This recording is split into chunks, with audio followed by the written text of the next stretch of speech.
یہ سارے ممالک حدیث میں موجود ہے کہ مسلمانوں کے ہاتھوں سے نکل جائیں گے جنہیں یہودی گریٹر اسرائیل میں شامل کرتے ہیں۔ شام سارا، عراق سارا، مصر کا ڈیلٹا جتنا علاقہ زرخیز ہے اس کا جو بھی اچھا علاقہ ہے سارا، شمالی حجاز کا علاقہ سارا، یہاں تک کہ حدیث میں تو آتا ہے کہ مدینے کے دروازوں تک پہنچ جائیں گے لیکن مدینے میں داخل نہیں ہو سکیں گے، اللہ تعالیٰ خصوصی حفاظت فرمائے گا۔ لیکن یہ کہ مدینے کے دروازے، اب مدینے سے اوپر کتنا حجاز کا علاقہ ہے، عرب کا، سعودی عرب کا، ترکی کا بھی مشرقی علاقہ جو ہے، یہ سارا موجود ہے، احادیث کے اندر موجود ہے۔ تو یہ بڑی تلخ بھٹی آنے والی ہے۔ یہ کیوں ہے سزا؟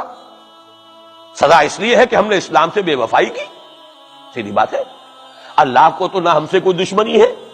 نہ ہمارے دشمنوں سے کوئی اس کی دوستی ہے، معاذ اللہ ثم معاذ اللہ۔ اس کی دوستی کہاں، کفار سے کہاں ہوگی؟ نبوکدنضر کے ہاتھوں بنی اسرائیل کو پٹوایا تھا اگر، تو کیا نبوکدنضر سے دوستی تھی اللہ کی؟ اور کیا اسرائیلیوں سے اور یہودیوں سے کوئی دشمنی تھی؟ معلوم ہوا کہ اللہ کا معاملہ جس قوم سے بھی ہے، کووننٹ ہے، وہ میثاق ہے ہمارا اللہ کے ساتھ، میثاق قرآن ہے ہمارا، ان کا میثاق تورات تھی۔ پکڑو اس کو، خذوا ما آتیناکم بقوۃ، پکڑو اس کو مضبوطی کے ساتھ جو ہم نے تمہیں دیا ہے۔ اگر اس سے بے وفائی کرو گے تو ہم سے کوئی تعلق نہیں، بلکہ تم مجرم ہوگے اصل۔ باقی لوگوں کے پاس تو کتاب ہے نہیں، شریعت ہے نہیں، دین ہے نہیں، ان کو تو پہنچانا تمہارے ذمہ تھا، تم تو ان کو کیا پہنچاتے، خود اس سے بے وفائی کر بیٹھے ہو، لہذا ساری دنیا کی گمراہی کی ذمہ داری بھی تمہارے کندھوں پر ہے۔ یہ ہے وہ جرم جس کی بنا پر سزا ملے گی، سزا کے مستحق ہیں ہم، اور ہم میں سب سے بڑھ کر عرب ہیں جن کی مادری زبان عربی ہے، جن کو صرف نحو پڑھنے کی ضرورت نہیں قرآن سمجھنے کے لیے، وہ تو از دل خیزت بر دل ریزت، براہ راست کمیونیکیشن قرآن سے ہو رہی ہے۔ وہ بے وفائی کریں تو ظاہر بات ہے مہا مجرم وہ ہے۔ لیکن پھر غیر عرب مسلمانوں میں اس وقت روئے ارضی پر سب سے بڑی مجرم قوم 10 کروڑ مغربی پاکستانی، یہ میں ڈنکے کی چوٹ کہہ رہا ہوں اور بہت عرصے سے کہہ رہا ہوں، اس لیے کہ ہم وہ لوگ ہیں کہ جنہوں نے اسلام کے نام پر ملک بنایا۔ کوئی ملک دوسرا دنیا میں اس وقت اسلام کے نام پر نہیں بنا۔ ہم وہ لوگ ہیں پاکستان بنانے کے لیے لاکھوں جانیں مسلمانوں کی، کلمہ گوؤں کی گئیں اور ہزاروں عصمتیں لوٹی، اور نہ معلوم کتنی مسلمان لڑکیاں اور عورتیں جو ہے رہ گئی پھر بھی ہمیشہ ہی سکھوں کے پاس، اور وہ آئی نہیں پاکستان اس اسلام کے نام پر۔ اور کیا کیا ہے ہم نے؟ 46 برس ہو گئے، اس کہاں اسلام ہوا؟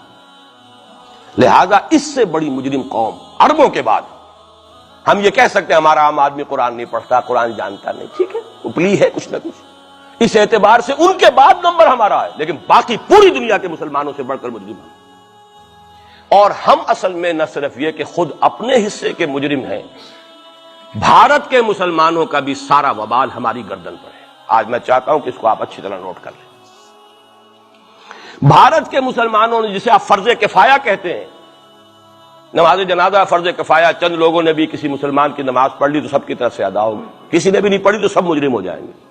بستی کے سب لوگ مجرم ہوں گے۔ بھارت کے مسلمانوں نے فرض کفایہ ادا کیا جب پاکستان بنوا دیا آپ کو، اور اس کی قیمت آج بھی وہ دے رہے ہیں، کھلے نعرے لگ رہے ہیں، مسلمان کے 2 استھان، پاکستان یا قبرستان، تیسرا کوئی جگہ نہیں۔ ڈنکے کی چوٹ کہا بابری مسجد کے بعد ایل کے اڈوانی نے،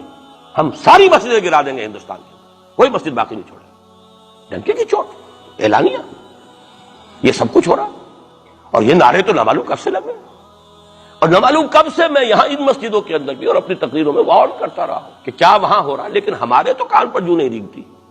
ہمارے تو وہی دھندے ہیں، وہی کاروبار ہے، اپنا بزنس ہے، اس کے سارے مسئلے ہیں، اس کی اپنی بلڈنگیں ہیں، اپنی موٹریں ہیں، اپنے ٹیلی ویژن ہیں، اپنے کئی کورسز کے ڈنرز ہیں۔ اللہ خیر صلی اللہ، ہمیں بحث کیا اسلام سے؟ تو بتائیے ہم سے بڑا مجرم کون ہوگا؟ آج جو کچھ ہندوستانی مسلمان پر بیت رہی ہے اس کا جرم ہمارے کندھے پر۔ یہ میں جذباتی انداز میں نہیں کہہ رہا، میں تو 2 اور 2 4 کی طرح ثابت کر سکتا ہوں۔ انہوں نے فرض کفایہ ادا کر دیا، اور اس وقت یاد کیجئے مولانا ابوالکلام آزاد، مولانا مدنی، جمعیت علماء ہند کے علماء اپنے تقدس اور اپنے تدین اور اپنے تقوی کے اعتبار سے انکویسچنیبل، کوئی شک و شبہ نہیں ہو سکتا ان کی نیت پر اور ان کے تقوی پر اور کردار پر، انہوں نے کیا کہا تھا؟ یہی کہا تھا کہ یہ پاکستان بنا کر تم مسلمانان ہند کو 3 حصوں میں تقسیم کر دو گے۔ 3 میں کہا تھا، 2 میں نہیں، 3 میں۔ حالانکہ بظاہر تو ایک پاکستان بن رہا تھا نا، لیکن یہ مولانا ابوالکلام آزاد کے الفاظ تھے کہ 25 برس سے زیادہ یہ دو خطے یکجا نہیں رہ سکتے، اور 25 برس کیا 24.25 برس میں ٹوٹ گیا پاکستان، 25 برس پورے نہیں ہوئے، اور ان کے الفاظ تھے یہ کہ 25 برس سے زائد جمع نہیں رہ سکتے، 24.25 برس میں ختم ہو گیا، 16 دسمبر 1970 کو پاکستان ختم ہو گیا کہ نہیں ہو 71 کو۔ بہرحال نوٹ کرنے کی بات ہے، ہم نے کیا کہا تھا، میں بھی مسلم لیگی تھا، میں نے بھی نعرے لگائے ہیں، چاہے غیر شعوری دور تھا، ہائی سکول سٹوڈنٹ تھا، پاکستان کا مطلب کیا، لا الہ الا اللہ، فلک شگاف نعرے لگائے ہیں، اور نوائے وقت کا پرچہ انتظار کرتے تھے اسٹیشن پر کھڑے ہو کر، حصار ریلوے اسٹیشن کے اوپر، کہ اب گاڑی آئی اور اب نوائے وقت لیا اور پھیل گئے پورے شہر میں اس کو پہنچانے کے لیے۔ ہم کیا کہا کرتے تھے، جی نہیں، دو طرف سے پاکستان جو ہے مضبوط پاکستان ہوگا، ہندوستان میں کسی ہندو کو جرت ہوگی مسلمان کے لیے کوئی میلی نگاہ سے دیکھنا بھی، وہ سارے خواب کہاں گئے؟ جو ہمارا حال ہے وہ تو ہونا ہی تھا، یہ ملک بنا اسلام کے نام پر، اس کا استحکام ہو سکتا تھا تو صرف اسلام کی بنیاد پر ہو سکتا تھا، اسلام سے غداری کی،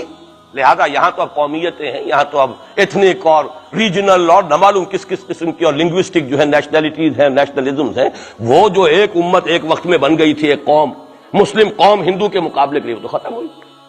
اور حال کیا ہو گیا ہے، اس سے پہلے بھی کبھی کبھی ہندو مسلم فسادات ہوتے تھے، کیا سندھ سے مسلمان نہیں پہنچ جاتا تھا وہاں ریلیف کے لیے؟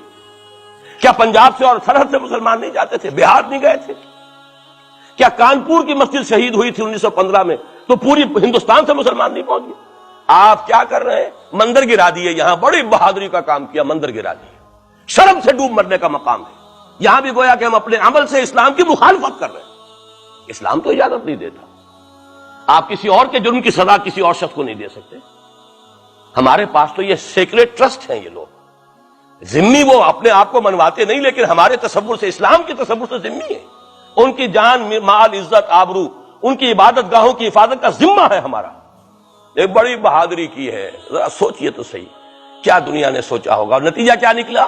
اگر کسی درجے میں بھی بابری مسجد کی شہادت پر کوئی دنیا میں کوئی رائے عامہ ہو سکتی تھی کوئی ہندوستان کے خلاف، ختم ہو گئی، جو انہوں نے کیا 10 گنا تم نے کر لیا، تم نے ایک مسجد گرائی ہے، تم نے اتنے 100 کہتے ہیں، پتہ نہیں مجھے تو معلوم نہیں 100 گرائے کتنے گرائے ہیں، بہرحال جتنے مندر تھے تم نے گرا دیے، فرق کیا ہے؟ ایک کردار ہے تمہارا، ایک ہی تمہارا اخلاق ہے، ایک ہی تمہارا معیار ہے، کوئی فرق ہی نہیں، بلکہ وہاں تو کم سے کم یہ تو ہے دنیا کی آنکھوں میں دھول ڈالنے کے لیے کم سے کم یہ کہ فارن منسٹری جو ہے اس نے ریزائن کیا، ہم نے مان لیا جی ہم نہیں کر سکے، ہم مجبور ہیں، حالانکہ سب ان کی اجازت سے ہوا ہے، بلکہ ان کی ملی بھگت سے ہوا ہے، لیکن یہ کہ کلیان سنگھ نے فوراً استعفیٰ دے دیا، منسٹری ختم ہو گئی، پھر وہ بھارت کی مرکزی حکومت نے اور بھی پارٹیز کو بھی بین کر دیا، اور اس کے بعد یہ ہے کہ انہوں نے حکومتیں بھی 3 اور صوبوں کی توڑ دی، وہ تو سرخرو ہو گئے پوری دنیا کی جو رائے عامہ ہے، ہم اس کے سوا کیا کر سکتے ہیں؟ ہمارا ایک دستور ہے، دستور میں جو بھی صوبائی حکومت ہوتی ہے اس کی اجازت کے بغیر ہم فوج بھیج نہیں سکتے،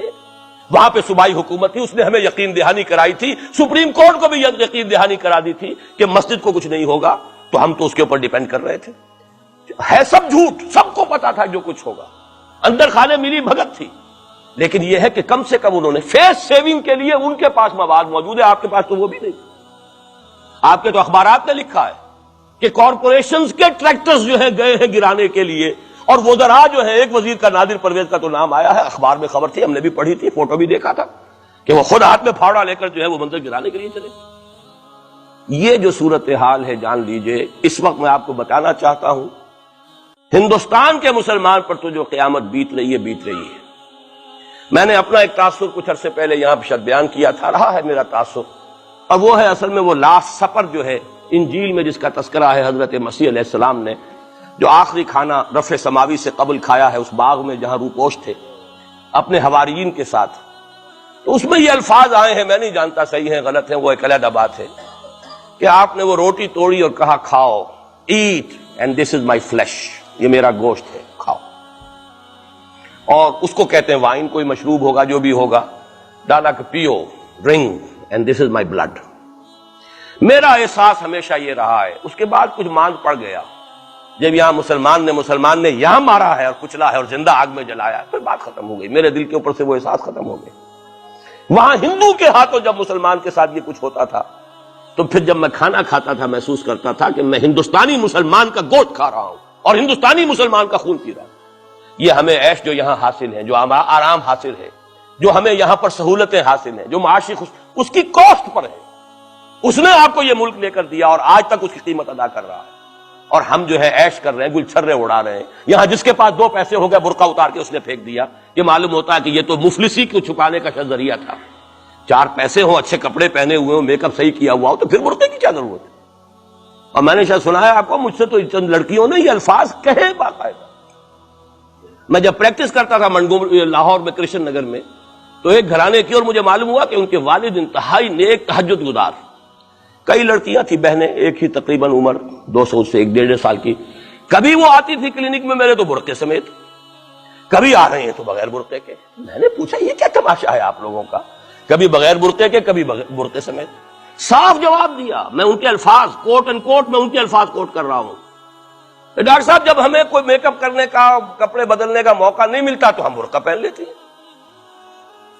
اور جب ہمیں موقع ملتا پھر ہم برقع کائے کو پہنتے.